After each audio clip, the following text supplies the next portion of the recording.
You know, and for people who don't know what muscle the testing theory is is that, you know, we're energetic in nature. Our bodies are like 95% water or something to that effect. So, and water is electrical, you know. So your body responds to different energy patterns, positively or negatively. Okay.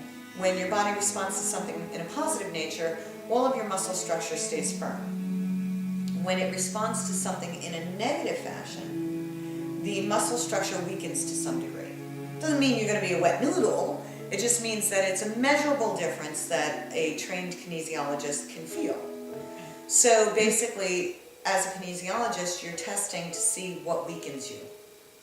Okay. You know. Not what strengthens you, but what... No, but what, I mean, you can test to see what strengthens you, like what's good for you, or, you know, what would be best suited for your body and that kind of thing. But this holds true straight across the board in every aspect of your life. A kinesiologist can test for your physical well-being, your psychological well-being, your emotional well-being, your spiritual, your nutrition, your environment, anything, because your body's going to respond positively and negatively to each of those things. So say, for instance, we're talking about something psychological. If I say to you, you're ugly, your body instantly, every cell of your body is going to respond to that. Not just your brain or your emotions or whatever. Your cells in your body take that as a negative. Okay. And then you respond weakly to it. You know, the muscle structure weakens. So, and of course, if you have a physical ailment, such as an allergy to something, you know, clearly your body's going to respond to it. Now, is this a feeling that you feel? How do you feel it? Generally, a kinesiologist, there's many different forms of kinesiology out there. You know, for instance, a lot of chiropractors will use applied kinesiology to muscle test. And when they're testing, they will generally use the leg muscle, okay, because the person's laying down on their table where they're normally doing their adjustments or whatever. And so it's easiest for them to use the leg muscle because the client's already laying down on his stomach and they can just test that way. You can test every muscle in the body for various different forms of kinesiology. A lot of times they'll use the brachioradialis muscle and they'll ask the client to hold their arm up and they'll just push gently here. You can have them hold their arm out and you can test it here.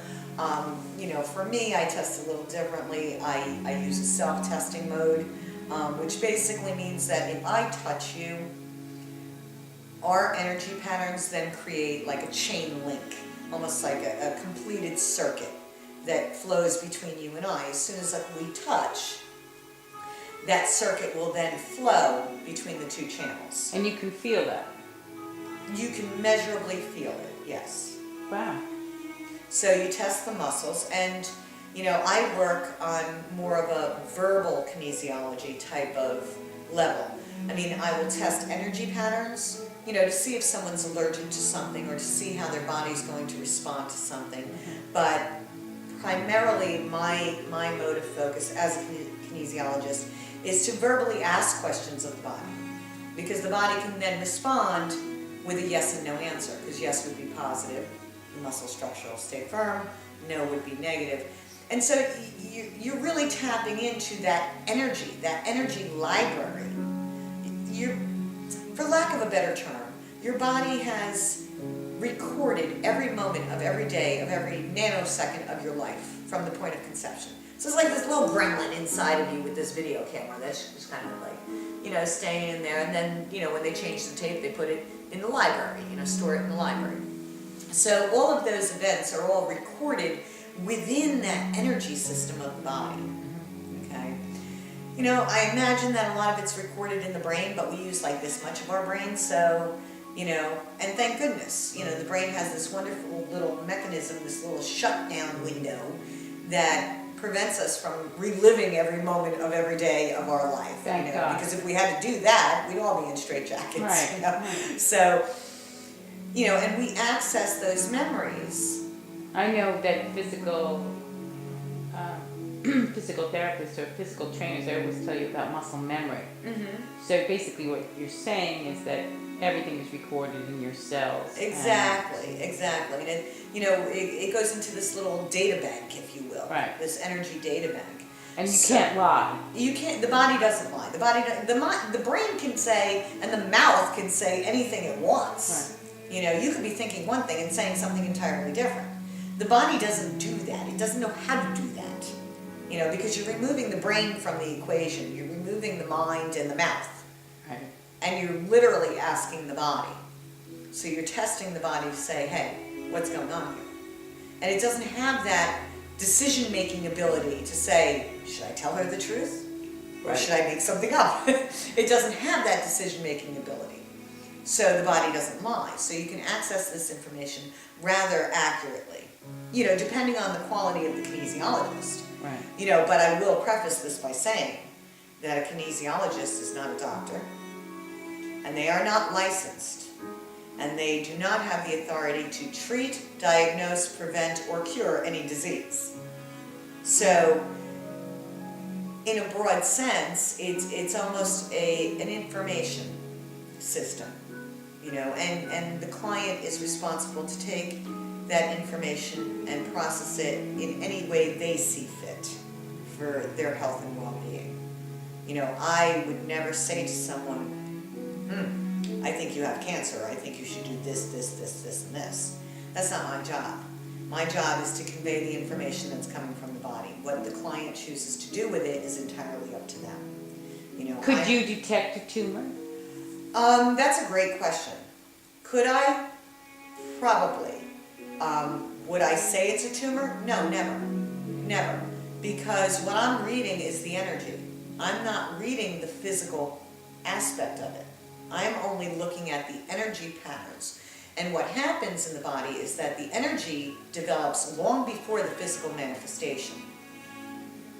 So if you've got the energy working and working, ultimately it will manifest physically. So if I, am testing for something so specific like that, well, sure, it could come up that there's a tumor when there really is not.